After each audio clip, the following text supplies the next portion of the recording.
دوستان عزیز، امروز قصد داریم که راجع به حواشی مستند ساسی مانکن یا ساسان یافته با شما صحبت بکنیم. بعد از اینکه این مستند اومد بیرون اتفاقات عجیب و غریبی افتاد که من امروز به یک سری از این نکات میپردازم که شاید برای شما جالب باشه. بعد از اینکه این مستند اومد بیرون یه عده نمیدونم طرفداران ساسی بودن، آیدیای فیک بودن، چینشان بودن، اومدن حمله کردن آقا زندگی شخصی طرف چینشانه.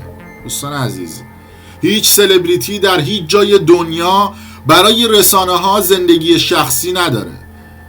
مثال میزنم برای شما، آنجلا جولی یا براد پیتی که بعد از اینکه طلاق گرفتن تمام جزئیات ازدواج تا طلاقشون رو تمام رسانه های دنیا منتشر کردن. هیچ شخصی هم نیامد کامنت انگلیسی بذاره آقا زندگی شخصی و چینه چنانه. اگه یه عده سواد رسانهشون پایینه به رسانه پشت پرده هیچ ربطی نداره.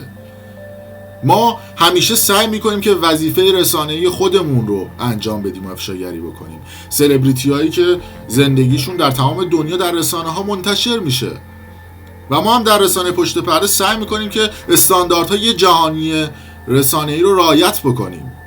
شما اگر سواد رسانه‌ای نداری به رسانه پشت پرده، تکرار میکنم، هیچ ربطی نداره. و ما راجع به تمام سلبریتی ها صحبت میکنیم. حالا اینکه یا آهنگ خونده یه عده غیر دادن و یه حواشی هم تو ایران اتفاق افتاده دلیل برای نمیشه که ما نخوایم راجع به این موضوع صحبت بکنیم. قضیه بچه ساسان یافته همون ساسی مانکن رو ما 1 سال داریم در رسانه خودمون منتشر میکنیم. یه لطفی کنید در آرشیو نگاه بکنید، متوجه میشید. فکر نکنید که الان این موضوع داغ شده ما صحبت کردیم. هرچند بگم که ریز جزئیاتش رو ما در مستندی که چند روز پیش منتشر کردیم، مثل سند و مدرک منتشر کردیم گفتیم. اما ما در رسالت رسانه‌ای خودمون یک قوانینی داریم که کسایی که کار رسانه‌ای کرده باشن میدونن. انتخاب سوژه بر اساس زمان و مکان. ما اگر سوژه ساسی یا همین ساسی مانکن رو 2-3 ماه پیش منتشر میکردیم، شاید اونقدری که الان پروموت شده بود پروموت نمیشد. پس دقیق باید ما بدونیم که در چه تاریخ و زمانی چه سوژه‌ای رو منتشر بکنیم. مثل اینکه راجع به رئیس جمهور صحبت کردیم، راجع به نماینده مجلس صحبت کردیم، راجع به سایر سلبریتی ها، یا مثلا مهناز افشاری که چند وقت پیش اومد و توییت کرده بود، ما اومدیم یه سری از پشت پرده شروع کردیم. پس ما در زمان مناسب سوژه‌های مناسب رو انتخاب می‌کنیم. ربطی به این نداره که حالا یه عده داخل ایران صحبت کردن چه اینو چنان کردن که حالا بخوام بگن که آره ما می‌خوایم فلانی خراب بکنیم. ما در رسانه پشت پرده کسی رو خراب نمی‌کنیم. نه کسی رو میبریم بالا، نه کسی رو میاریم پایین. ما فقط افشای واقعیت می‌کنیم بر اساس اسناد و مدارک. برای اینکه جالب‌تر به شما بگم، چند روز پیشم مدیر برنامه‌های ساسی آقای فرشید رفته کانکشن گرفته با یه سری از افراد. آقا نمیدونم این طرفو بریم بخریمش، بفروشیمش، نمیدونم رسانه‌اش چقدر میارزه. آقا جان، ما در رسانه پشت پرده، دوستان عزیزی که اطراف ساسی هستید، نه خریدنیم نه فروشی. اینقدر نرید وعده و وعید بید و با این ور و با اون ور لابی بزنید. فرقی هم برامون نمیکنه پسر ابی باشه، گوگوش باشه، داریوش باشه. برای رسانه پشت پرده هیچ چیزی، هیچ خط قرمزی وجود نداره.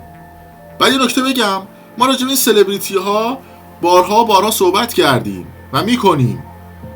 مثلا اگه بخوام یه مثالشو بزنم، واسه تویی که سال 2012 با یه خانمی تو لندن ارتباط داشت، بعد حاملش کرد، بعد فشار آورد که بچه‌شو طرف بنداز و چه اینا، چون از این کثافتکاری‌ها زیاد دارن.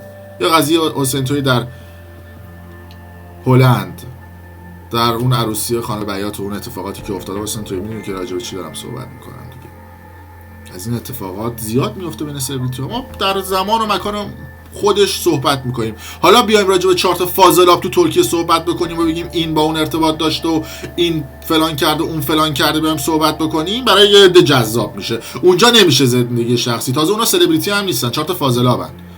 ولی اگه بیایم راجع به سلبریتی‌هایی که یه عده طرفدارشون صحبت بکنیم، یه عده به تیز هواشون برمیخوره. پس لطف کنید، تکرار میکنم، اگر دوست ندارید رسانه پشت پرده و امین فردین رو دنبال نکنید. یه دم هستن میگن که آقا نمیدونم شما دنبال حاشیه شدید. آقا من دنبال حاشیه‌ام، من دنبال معروفیتم، شما دنبال نکن دیگه. اگه نمیخوای من معروف بشم، اگه نمیخوای رسانه من معروف بشه در دید شما، دنبال نکنید. ما مسیر رسانه‌ای خودمون رو میریم. بله تو ایران حالا یه عده نمیتونن بر اساس خط قرمزی که از افشاگری بکنن، ولی ما سعی میکنیم که در رسانه خودمون افشاگری بکنیم. مسیر و هدف خودمون هم میریم. اصلا هم برامون مهم نیست که یه عده چنین کامنت های میدن، نمیدونم فوش میدن، میان با ایدیای فیک از طرف خود ساسی صحبت میکنن. ما اگه قرار باشه با این ایدیای فیک و با این فحشا بکشیم که دیگه بعد کرکری رسانه رو بکشیم با این سوپرمارکت بزنیم.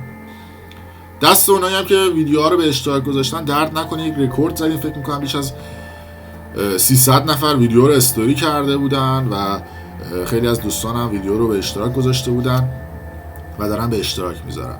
قسمت‌های دوم و سوم مستند ساسیان در راه. فکر نکنید که ما ساکت شدیم. تازه این قضیه زنش که معرفی کردیم به مردم و افشا کردیم زن دومش بود. حالا نامزدش و اون عقدایی که تو ایران کرده بود و اون خانوما و اون خانمایی که تو لندن باشون ارتباط داشته و تو امریکا و تو کانادا و خانم پول داره و حالا مونده اینا رو در قسمت‌های بعدی افشا می‌کنیم. قضیهش با رادیو جوان رو صبر بکنید. مرسی که تا این لحظه با ما بودید. این توضیحات رو بعد میدادم و منتظر قسمت‌های بعدی مستند ساسیان باشید و سایر سلبریتی ها. سپاسگزارم.